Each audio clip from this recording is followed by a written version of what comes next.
The history of Bangladesh is deeply rooted in the fertile alluvial plains of the Ganges-Brahmaputra Meghna Delta, one of the most densely populated and agriculturally productive regions in the world, a land whose story stretches back to prehistoric times when early human communities first settled along its rivers, sustained by fishing, hunting, and the cultivation of early crops that thrived in its fertile soil.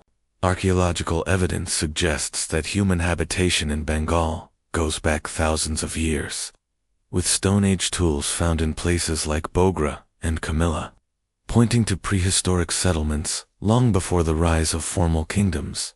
As the Neolithic period transitioned into the Chalcolithic and Iron Age eras, the people of this region began cultivating rice, domesticating animals, and establishing small village-based communities that would eventually evolve into more complex socio-political structures. By the first millennium BCE, Bengal was already known to outside civilizations, appearing in ancient Indian texts and later in Greco-Roman accounts as a lush and resource-rich land. The region that is now Bangladesh became a vital crossroads between South Asia and Southeast Asia, its geography making it a bridge for trade, migration, and cultural exchange.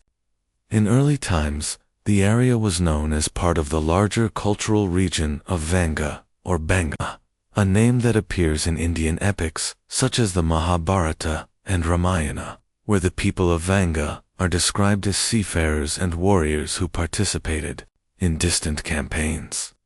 The strategic position of Bengal, open to the Bay of Bengal and connected by rivers to the heartlands of the Ganges, ensured that it was both coveted by powerful empires and capable of fostering its own distinctive civilizations.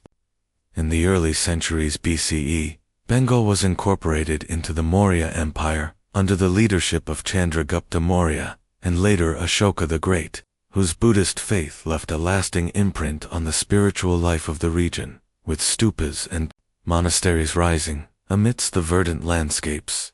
Even as Mauryan power waned, Bengal remained linked to broader currents of Indian political history, falling under the Shunga and Kushan dynasties before emerging as an important center of local kingdoms. During this period, Bengal developed its own linguistic and cultural identity, shaped by the mixture of Aryan, Dravidian, and Austro-Asiatic influences, and rooted in the riverine ecology that sustained rice cultivation and artisanal crafts. By the early centuries of the Common Era, Bengal was already recognized as a land of wealth and artistry, exporting fine textiles, muslin, spices, and elephants, which were prized in distant courts. Trade routes connected Bengal not only with northern India, but also with Sri Lanka, Southeast Asia, and even the Roman Empire through maritime commerce.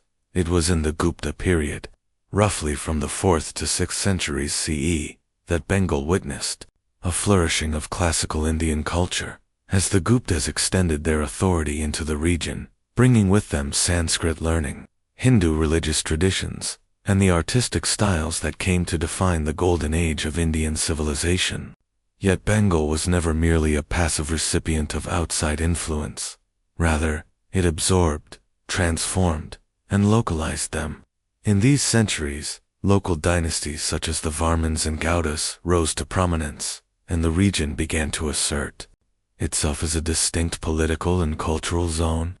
Perhaps the most significant turning point in early medieval Bengal came with the emergence of the Pala dynasty in the 8th century, founded by Gopala, who rose from a background of local chieftains to unify large parts of Bengal and Bihar under his rule. The Palas were great patrons of Buddhism, and under their reign, Bengal became one of the world's foremost centers of Buddhist learning, with renowned monasteries such as Nalanda, Vikramashila, and Somapura Mahavihara, attracting scholars and monks from across Asia. This era linked Bengal with the broader Buddhist world, from Tibet to Southeast Asia to China, and the Pala's diplomatic missions reached as far as the Tang dynasty of China and the Srivijaya kingdom in Sumatra. The blending of Buddhist spirituality, local folk traditions, and growing economic prosperity made Bengal during the Pala period a vibrant and cosmopolitan land. Following the decline of the palace, the Sena dynasty rose to power in the 11th and 12th centuries, promoting Hindu orthodoxy, Brahmanical culture, and Sanskrit scholarship. The Senas were noted for codifying caste hierarchies in Bengal and for fostering temple construction.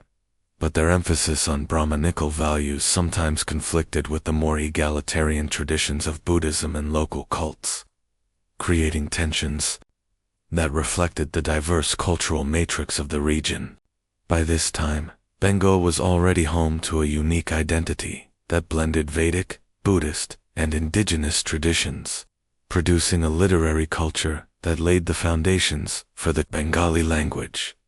The next great transformation came with the arrival of Islam in Bengal, first through Arab and Persian traders on the coasts, and later through the Turkish conquest of northern India in the 13th century. In 1204, Ikhtiyar al-Din Muhammad Bakhtiyar Khalji, a general of the Delhi Sultanate, swept into Bengal with a relatively small force and captured Nabadwip, bringing the region under Muslim rule. Though his conquest was initially violent, the longer-term process of Islamization in Bengal was complex, gradual, and often peaceful, driven as much by Sufi mystics, trade networks, and local conversions as by political authority. The Sufi saints, with their emphasis on equality, spirituality, and personal devotion, found resonance among the rural peasantry, many of whom had been marginalized under the strictures of caste. Over time, Bengal became one of the most Muslim regions in the subcontinent, a legacy that endures in the modern state of Bangladesh. The Delhi Sultanate maintained control over Bengal for much of the 13th and 14th centuries, but Bengal was often semi-autonomous, ruled by governors or local sultans who declared independence when central authority weakened. By the 14th century, Bengal had emerged as the Bengal Sultanate, a powerful and wealthy state centered in cities like Gaur and Pendua. The sultans of Bengal presided over a society that was cosmopolitan, tolerant, and artistically vibrant. Persian was the language of administration and high culture, but Bengali continued to develop as the tongue of the common people, enriched by Persian and Arabic vocabulary. Bengal's economy boomed through the export of rice, textiles, and other goods, making it a coveted prize for outside powers.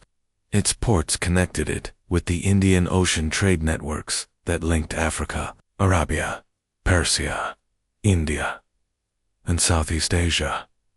The Bengal Sultanate maintained its independence until the early 6th century, when it was gradually absorbed into the expanding Mughal Empire. The Mughals, beginning with Akbar's conquest in the late 16th century, integrated Bengal into their imperial framework, making it one of the most prosperous provinces of their realm. Dhaka, which became the provincial capital, rose as a thriving urban center and a hub of the textile trade, particularly the famed muslin cloth that became renowned across the world for its fineness and delicacy. European traders, Portuguese, Dutch, French, English established their factories in Bengal, competing to gain access to its lucrative markets. The Mughal period brought administrative reforms, land revenue systems, and the patronage of architecture, gardens, and literature. Bengal, under the Mughals, was sometimes described as the paradise of nations. So great was its fertility and wealth. Yet this prosperity also attracted rivals and laid the seeds for external domination. By the 18th century, as the Mughal Empire weakened, Bengal came under the sway of powerful Nawabs, semi-independent rulers like Murshid Quai Khan and Siraj-ud-Dowlah, who tried to assert autonomy while balancing the competing pressures of internal factions and foreign companies. The decisive turning point came in 1757 at the Battle of Plassey, when the forces of Siraj-ud-Dowlah were defeated by the British East India Company, aided by betrayal from his own general, Mir Jafar.